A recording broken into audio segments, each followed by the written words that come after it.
money, and of course we've then had to pay for that in the form of higher taxes. You know, for example, business rates going up for small businesses, or employers' national insurance, which ends up getting passed on to workers in the form of lower wages. Labour and Starmer lied during the election campaign when they promised there were going to be no extra taxes. There are loads of extra taxes to fund all these. Already crushed under sky-high taxes. Brace yourself, because what Keir Starmer has planned will make today's tax burden look like spare change. After betraying the very people who trusted him, Starmer has crowned himself Prime Minister for the unions, rewarding every strike with bloated pay rises, all funded by you, the ordinary taxpayer. And the nightmare isn't over. Behind closed doors, Starmer is now plotting another massive taxpayer-funded giveaway. So, who gets richer while Britain gets poorer? In this video we expose it. This isn't just a wave of strikes. It's a strategy. The merry-go-round of public sector disputes isn't an accident. It's how Starmer plans to rule: permanent chaos, endless hostage crises, and no solutions. Why? Because without this chaos, his hollow leadership would collapse instantly. Britain under Starmer isn't governed, it's extorted, every sector weaponized, every worker trapped, and every taxpayer left holding the bill. This isn't leadership, it's deliberate sabotage. Stay with us, the truth continues. Morning, Mike. Well, that's right, we haven't. I mean, Labour already last summer gave massive inflation-busting pay rises to their trade union overlords without any sort of performance improvement in return, including that massive 10 grand pay rise for train drivers who already earn 60 or 70 odd thousand pounds a year, in some cases for a 4-day week. So they've already given out loads of extra money, and of course we've then had to pay for that in the form of higher taxes. You know, for example, business rates going up for small businesses, or employers' national insurance, which ends up getting passed on to workers in the form of lower wages. Labour and Starmer lied during the election campaign when they promised there were going to be no extra taxes. There are loads of extra taxes to fund all these massive pay rises, amongst other things, and that's before you even get to the possibility of further inflation-busting pay rises in the future, which only get paid for one way. They get paid for by everyone else coughing up higher taxes, and there is no question Labour have already lied before the election by saying. Chris Philp has issued a chilling reminder. Labour has already handed out massive inflation-busting pay rises with zero reforms in return. We're talking about £10,000 raises for train drivers working just 4 days a week. That's not policy, that's bribery. Starmer didn't invest in Britain's future, he sold it to buy a short-term election win. And now reports say that since taking office, Starmer has increased public pay rises by £8 million every single day. Where did that money come from? The public purse raided to pay off union barons, who in turn delivered votes. And who pays the price? You, the ordinary taxpayer, the one who works hard, asks for nothing, and gets stuck with the bill. Let's be honest, this government wasn't elected. It was bought, through the oldest scam in politics. Loot the many to reward the few. And what makes it worse? Starmer promised the exact opposite during his campaign. But this isn't new.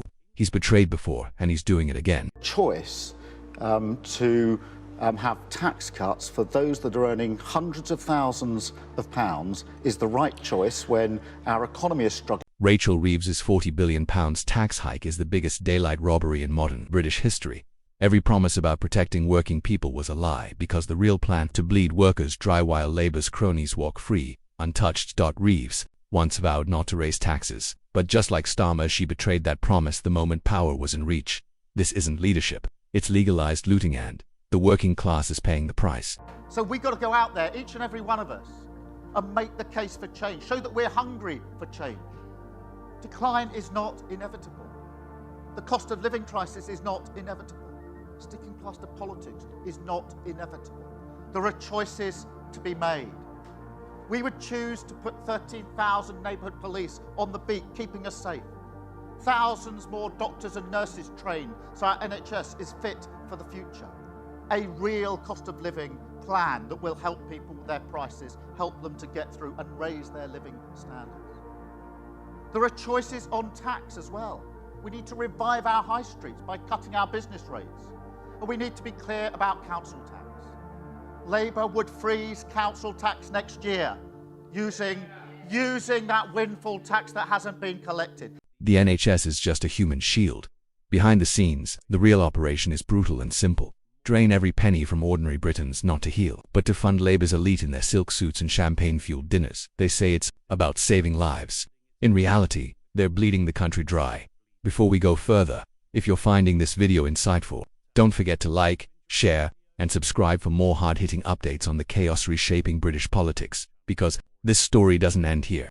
According to Chris Philp, what Starmer has planned next will shock the nation. And to make all of that even worse, Labour are also ramming a new law through Parliament that basically undoes all of the laws that Margaret Thatcher passed in the 1980s, making it harder to go on strike. So now, with this new law, Angela Rayner's new law passes, it'll be much easier for militant trade unions to go on strike. Yeah. It'll make it much harder for employers in the public and private sector to resist that. So we're going to see a load more strikes as well as a result of Labour's.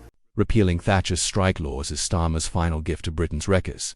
It's now open season on the public. Under his rule, militant unions will have the freedom to shut down hospitals, schools, and public transport. And no one, not the government, not employers, not even the public, will be able to stop them. Starmer isn't a bystander. He's the getaway driver.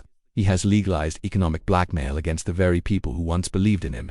And when it comes to choosing sides, he will always back the strikers, not the sick child waiting for surgery, not the worker stranded without a bus, and not the family who just needs groceries delivered. On the front page of the Mail today, they've got a story about the quangos, and I mean, I must admit, whenever anybody talks about a bonfire of the quangos, they always seem to sort of increase by a factor of 10, and I think you guys had problems with them as well. But for Labour, at least 350 bosses earn more than the Prime Minister, hundreds of fat cat public officials still employed by public bodies, somehow taking home over £100,000 a year.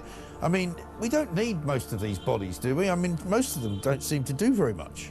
The quango explosion under Starmer isn't a mistake, it's the foundation of Labour's shadow regime, built in plain sight by quietly packing every public agency with Labour loyalists on six-figure salaries. Starmer is locking in power, far beyond the reach of voters, even if the public turns against him.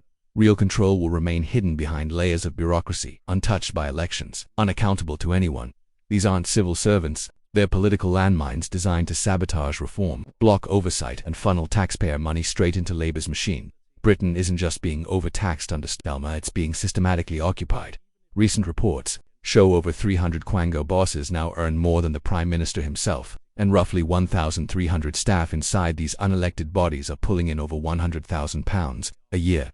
This isn't governance. It's a hostile takeover and taxpayers are footing the bill. I would agree with that, and I think Labour, according to the Mail report, have created, I think is it 37 Yes. Or 27 new quangos since the election, all of which are going to cost a load of money, which we are going to have to pay for in the form of higher taxes. Again, Labour lied during the election about not increasing our taxes. And there are two problems with these quangos. One is the financial problem that you've referred to. They cost a whole load of money, which has to be funded by our taxes. But the second problem is more of a constitutional one, in the sense that very often these quangos take decisions that frankly should be taken by democratically elected government ministers and by the democratically elected parliament. And by setting up all these quangos and giving them power, not only does that cost a fortune, but it also is not democratically accountable. And we elect, political parties stand on a manifesto, make promises, get elected, and then sometimes it turns out they can't deliver those promises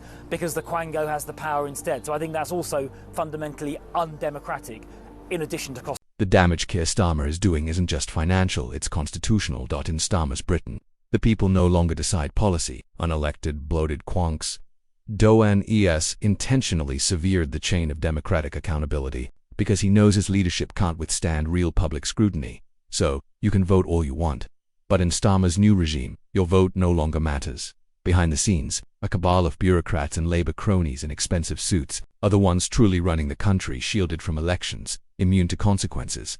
This isn't democracy, it's bureaucratic dictatorship, and it's being funded with your money. And while they get richer and more powerful, vital public services, schools, hospitals, infrastructure are left to rot. This is not reform. This is a hostile redistribution of power away from the people and into the hands of an unaccountable elite.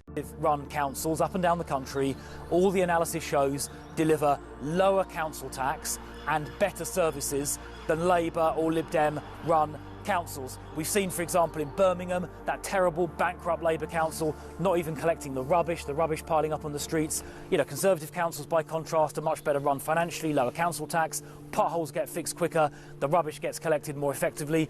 In the borough that I represent in Parliament, Croydon, just a couple of years ago, 2 or 3 years ago, when Labour controlled it, they spectacularly bankrupted Croydon, and the Conservative Mayor, Jason Perry, is now having to fix that. So what we're saying to the public is, as you go to the ballot box on Thursday, just keep in mind the Conservative councils deliver lower council tax and better. Chris Philp's comparison between Conservative-run councils and Labour-led ones like Birmingham is a chilling preview of Britain's future under Starmer. In places like Labour's Birmingham, we don't see leadership, we see collapse, rotting, rubbish in the streets, broken services, citizens abandoned. This isn't governance, it's plunder. And Starmer is proudly scaling it, from the local level to the national stage. Anyone still clinging to the illusion of change under Labour, you should walk through Birmingham today. That stench in the air.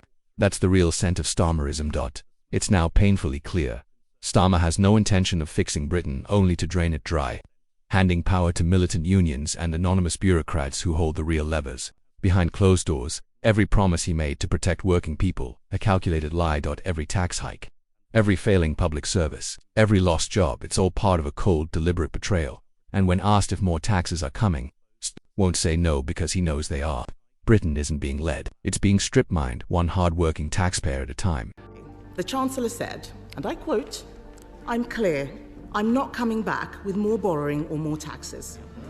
I know that telling the truth to this House is important to the Prime Minister, so will he repeat his Chancellor's pledge now?" Mr. Speaker, we set out our position at the budget that was just set out. We're fixing the foundations. We're dealing with the 22 billion black hole that they left. I'm not going to write the next 5 years of budgets here at this dispatch box. But, Mr. Speaker, we said we wouldn't hit the pay slips of working people. We passed the budget, we invest in the future. Do you believe Keir Starmer should be held directly accountable for the crushing tax burden now falling on ordinary people? After witnessing Labour's empty promises and blatant betrayal, do you still trust him with Britain's economy, or has the damage already been done? Let us know in the comments below. How long do you think Britain can survive under Starmer's regime of taxes, strikes, and broken promises? If you want to see more hard-hitting content like this, make sure to like the video, share it with others, and subscribe for more real updates on British politics as it unfolds. Stay tuned, there's more to come.